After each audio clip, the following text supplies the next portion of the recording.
Influenceriai. Žodis tapęs savotišku keiksmažodžiu, bet ne dėl to, kad juo būti blogai. Šį vardą gadina kartais kvailai ir neatsakingai besielgiančios interneto žvaigždės. Štai pavyzdžiui, čia dėl gražios nuotraukos pirmoje juostoje ant tilto influenceriai padarė spūstį, reto tipo genijai. Bet tokių protinguolių netrūksta ne tik pasaulyje, bet ir Lietuvoje. Būtent apie tokius šiandien jums ir papasakosiu.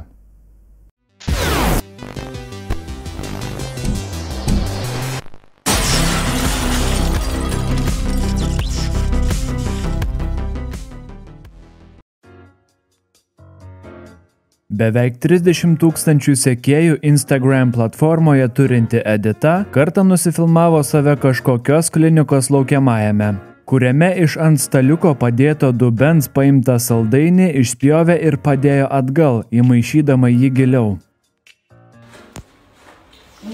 Koks neskanus saldainis man nebepatinka.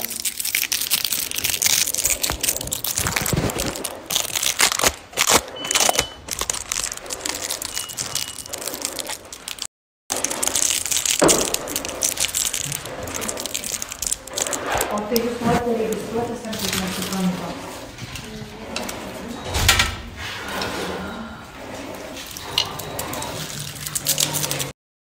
Kodėl darbas, ne?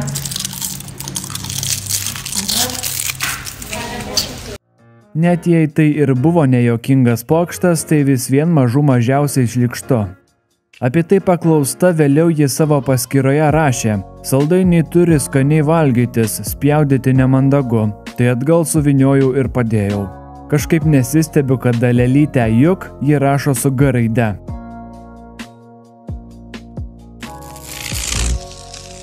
Dar kita nuomonės formuotoja vardu Karolina visai neseniai nusifilmavo vairuojanti nesegint saugos diržo. O sekėjų paklausta kodėl, atšovė, jog nenori suglamžyti rūbų. Hebryde, taip važiuoju be diržo. Be diržo važiuoju. Nereik man rašyti, jūs rimtai tavo, aš nesuprantu. Važiuoju šiandien be diržo. Nes nenoriu, nes susiglamžys megztinis, sakau, taip kaip yra. Nesidėjau šiandien diržo. Ką dabar padarys? Ne visada, bet gaunasi, kad nesidedu. Tai nerašykit man. Ne mane 5 metai. TikToko žvaigždė Jasonas Clarkas sumanė nufilmuosiąs video, kaip nerdamas po ledu perplauks iš vienos eketės į kitą. Tačiau plaukiant jis pasimetė, nesuprato, kurioje pusėje esąs ir pradėjęs panikuoti nesugebėjo rasti angos, per kurią išlysti. Sakė, tuomet galvojęs, kad tuoj numirs, jo akys užšalo, o jis nežinojo, ką daryti. Neradęs kitos eketės bandė plaukti atgal ir ledą pralaužti savo nugarą.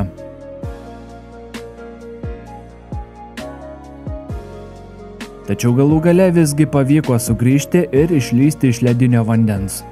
Asmuo filmavę šį įrašą sakė nesupratęs viso to rimtumo ir galvojo, kad Jasonas juokauja.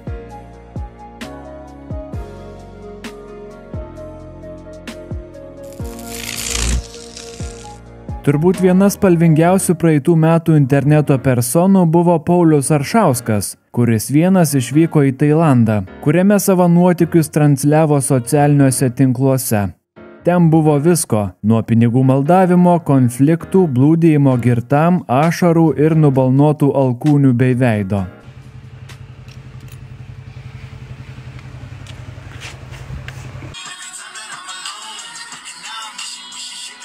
Bet šiaip, spėkit, kas karalius, na? I have in my phone. I understand.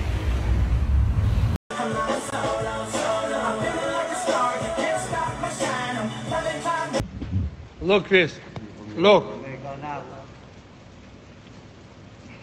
Don't cheat on me. I'm too strong, you know? Why doing like this?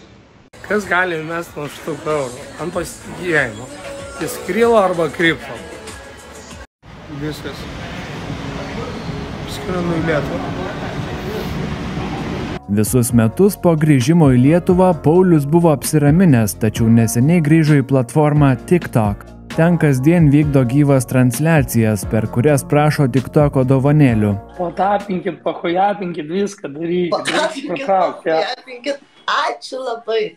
Dar vis tiek galim ją pasivyti. Ne, negali. O į savo paskyrą neseniai įkėlė labai keistus barnius su esama ar tai buvusia žmona. Sveiki, sakykit, mane apvogė. O, vaikinas dabar... Vyras. Vyras, ne vaikinas. Vyras. Kelionė gatvė. Vyras. Naujas pastatas. Vyras, o ne vaikinas. Mane 47, šis žmogus yra nesveikas, kaip aš galiu kažką pasakyti. Pažinai, kas bus? Ar žinai, kas bus? Ar dabar žinai, kas tau bus? Ar žinai, kas tau bus, šliucha? Ilgą laiką gyrėsis nevartojantis alkoholio, jis per savo transliacijas geria tikrai ne vandenį.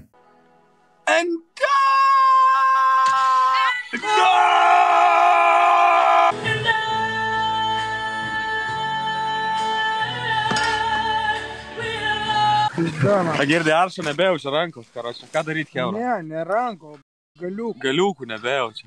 Ką daryt, Heura? Rašykit. Rašo amputuoti reiks. Neikst. Ne, tada išgersiu. Mūsų kamera. Mūsų kamera. Tai čia, čia. 21 amerikietis pasivadinęs Lars karantino įkarščio metu nusifilmavo laižantis viešojo tualeto dangtį.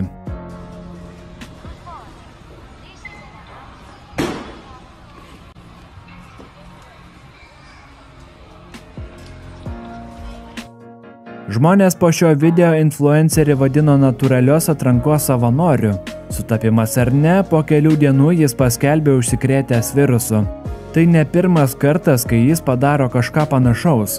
Anksčiau jis susilaukė dėmesio, kai nusifilmavo laižantis ledus prekybos centre ir padedantis juos atgal į šaldiklį.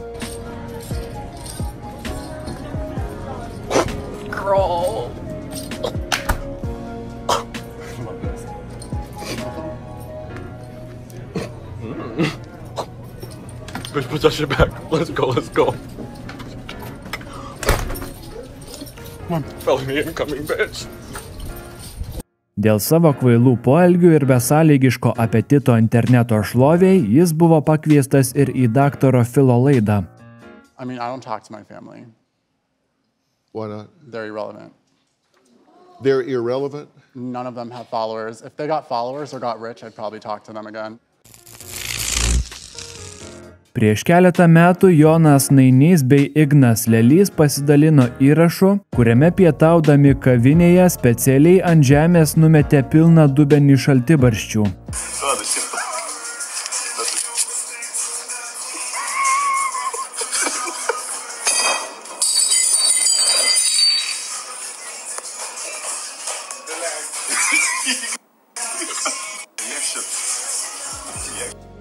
Žmonėms pasipiktinus dėl šio pokšto susilažinusiems draugams teko atsiprašyti bei gailėtis.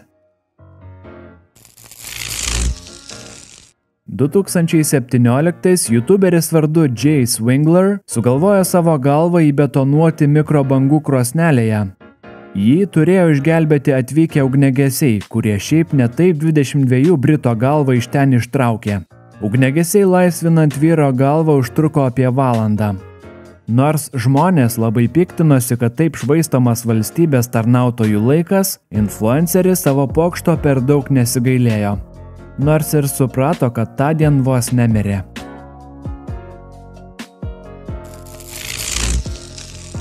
Turbūt verta paminėti ir Gintarę Gurevičiūtę, kuri susilaukusi kritikos dėl neatsakingo elgesio karantino įkarščio metu, vyko į užsienį, ten užsikrėtė virusu, o vėliau pasakojo apie savo plavinėjimą tarp kitų žmonių, nejaučiant skonio ir kvapo. Tai nutiko per mano pirmą karantino kelionę, per mano gimtadienio kelionę į Kiprą. Man atrodo, kad aš užsikeičiau pačią pirmą dieną vos atvykus. Jo, tai viskas prasidėjo nuo to, kad pradžiai dingo kvapas, atsimenu, buvom kaviniai. Atnešė mano maistą, visi draugai, o, kaip kvepia, o aš nieko nejaučiu. Susilaukusi kritikos dėl šio ir kitų savo neapgalvotų pareiškimų teigia, kad niekas neturi teisės jos traukti per dantį, o ji yra privatus asmuo ir niekas be jos sutikimo negali jos rodyti, nepaisant to, kad ji yra ilgametis televizijos žmogus ir turi gerokai virš 100 000 sekėjų socialiniuose tinkluose. Nepriklausomai nuo to, ar tu esi viešas žmogus ar neviešas, niekas neturėtų teisės kito įžeidinėti, žeminti, menkinti žmogaus orumą, net prisidengdamas humoru ar meilės satyra. Paradoksalu, tačiau Gintarė vėliau pati filmavo atsitiktinai užkluptą šeimą. Ją išvadino stora, o savo 100-tūkstantiniai auditorijai transliavo jų atvaizdus. Dimas piktas žvilgsnis yra į šeimą už manęs. Stori amerikonai prisikišė pilną bulkų ir dar mergaitė mokina valgyti bulkas. Bulkas ėda. Nu. O va vyriukas ką valgo, sveikuoliu. Niekas neturėtų teisės kito įžeidinėti, žeminti. Na, gali nepritarti daugam, bet išsitraukus telefoną filmuoti nieko blogo nedarančių žmonės nėra pats protingiausias poelgis. –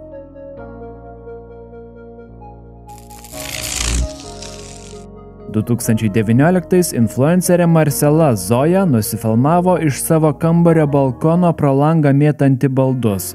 Moteris kėdė svaidė iš 45 aukšto. Apačioje buvo judri Toronto gatvė, ten važinėjo transportas, o šalimais vaikščiojo žmonės. Laimiai niekas nenukentėjo. 20-metę Kanados teismas pripažino kalta dėl netinkamo elgesio sukeliant pavojų gyvybei. Jai teko susimokėti $1,500 baudą, atlikti 150 valandų viešųjų darbų ir 2 metus praleisti probacijoje. Tačiau visą tą laiką moteris per daug nesijaudino, toliau dalinosi savo vakarėliais, atviromis nuotraukomis ir lengvabūdišku elgesiu. Fitneso influencerių porelė iš Čekijos filmavo savo kelionę Balyje. Ten viešėdama vienoje šventyklų, Sabina Dolezalova užfiksavo, kaip jos vaikinas šventų vandeniu plovė jos užpakalį. Tai sukėlė begalės vietinių ir kitų žmonių pasipiktinimą ir šleikštulį. Pocákej jí, aby nám ta frňa sloužila až do smrti. Mergina atsiprašinėjo ir sakėsi nežinojusi, jog vanduo šventas. Na taip, 1000 metų šventykloje toks elgesys kai kuriems yra normalus. Ačiū, kad žiūrėjote, o kokį influencerį pamiršau paminėti, lauksiu jūsų komentarų. Iki kito karto.